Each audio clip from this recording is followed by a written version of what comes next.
एका कांद्याचे मधून 2 भाग केले आणि असा कांदा आपण उभा कापून घेतो आहोत, कारण उभा कांदा कापला की तो रोस्ट करायला खूप जास्त इझी जातो. अशा प्रकारे आपला सर्व कांदा कट करून झालेला आहे. आता हा कांदा आपण थोडासा एअर फ्रायरमध्ये आपण फ्राय करून घेणार आहोत. आपल्याकडे जर एअर फ्रायर नसेल तर आपण मोठ्या कढईमध्ये थोडंसं तेल टाकून, मी साधारणतः 1 टेबलस्पून तेल टाकून मंद आचेवर हा कांदा लाल करून घेऊ शकतो. आता कांदे मी एअर फ्रायरला फ्राय करायला लावले आहे. आता मसाले बनवण्यासाठी आपल्याला पाहिजे आहे लसूण, अद्रक, त्याच्यानंतर लवंग, तेजपत्ता, दालचिनी, ग्रीन विलायची, मसाला विलायची आणि थोडं स्टार्स. हे सगळं आपण आता तेलामध्ये फ्राय करून घेणार आहोत. साधारणतः आपण कढईमध्ये हे एवढं ऑइल घेतले आहे.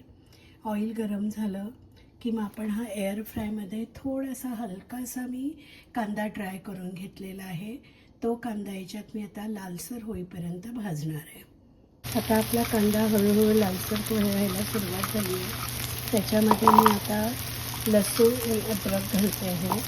ते पण आपल्याला छानपैकी परतवून घ्यायचं आहे. बघा आपला कांदा किती छान गुलाबीसर रंगाचा झाला आहे. लसूण आणि अद्रक पण आपण त्याच्यात परतवून घेतलं आहे. आता हे सगळं मी एका बाउलमध्ये काढते आहे आणि मग पुढची प्रोसिजर आपण स्टार्ट करू. अशा प्रकारे आपला हा कांदा पूर्ण रेडी झाला आहे. मी तो एका बाउलमध्ये छान काढून घेतला आहे आणि थोडंसं थंड करायला ठेवलं आहे.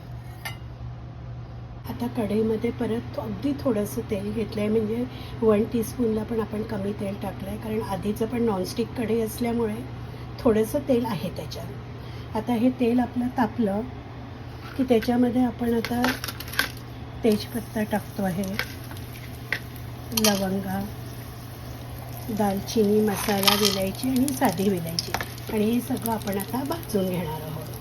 अशा प्रकारे आपण हे सगळा खडा मसाला किंवा ड्राय मसाला पूर्णपणे भाजून घेतला आहे.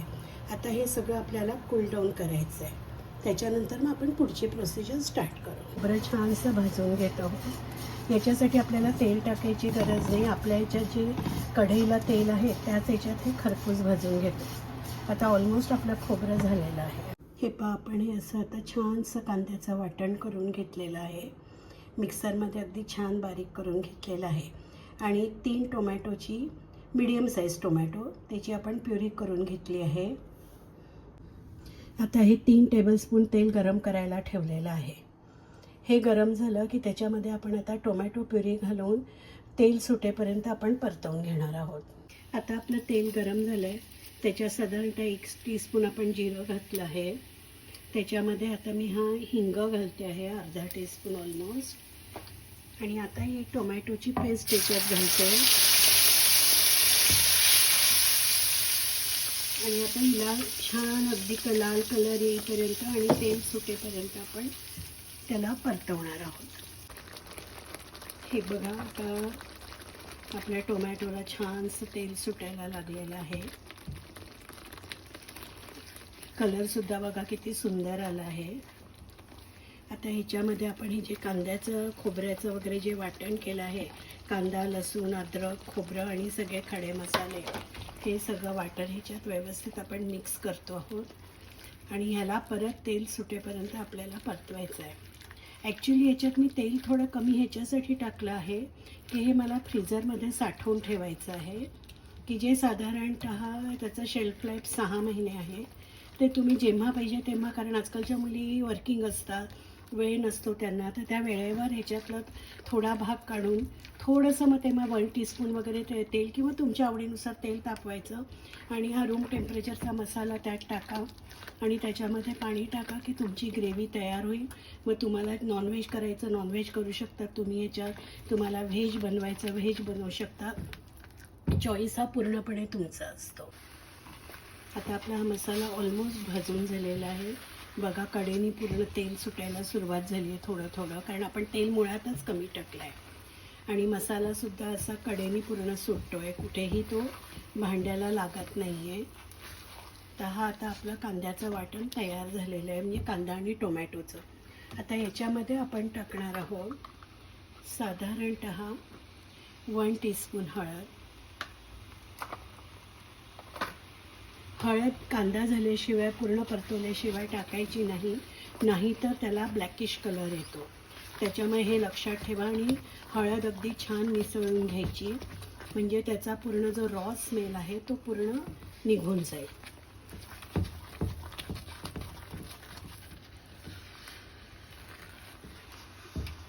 आता आपण ह्याच्यामध्ये तिखट टाकणार आहोत.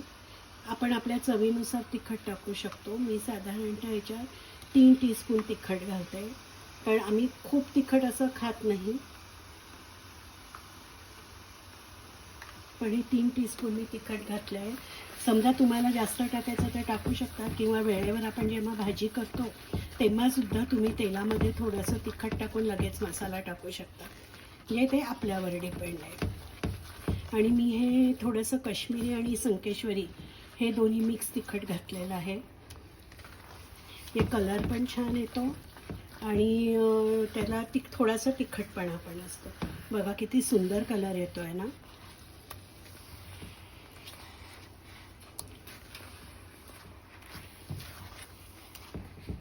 आता याच्यामध्ये मी टाकणार आहे गरम मसाला.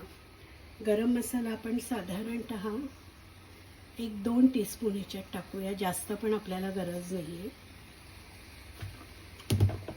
कारण आपण ऑलरेडी खडा मसाला त्याच्यामध्ये टाकला आहे.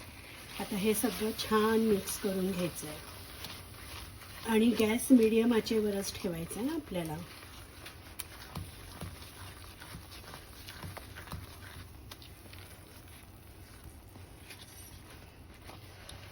वा, काय सुंदर कलर आला आहे, व्हेरी नाईस.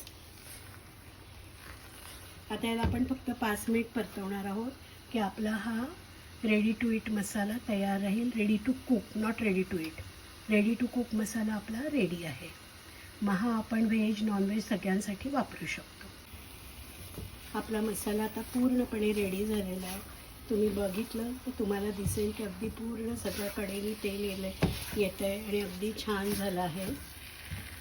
आता याच्यामध्ये आपण घालणार आहोत सॉल्ट, कारण सॉल्ट याच्यासाठी आधी टाकून ठेवायचं की तुमचं हे खराब होणार नाही मसाला फ्रीझरमध्ये. पण तर मी अंदाजे सॉल्ट टाकले, तुम्ही तुमच्या चवीनुसार टाकू शकता.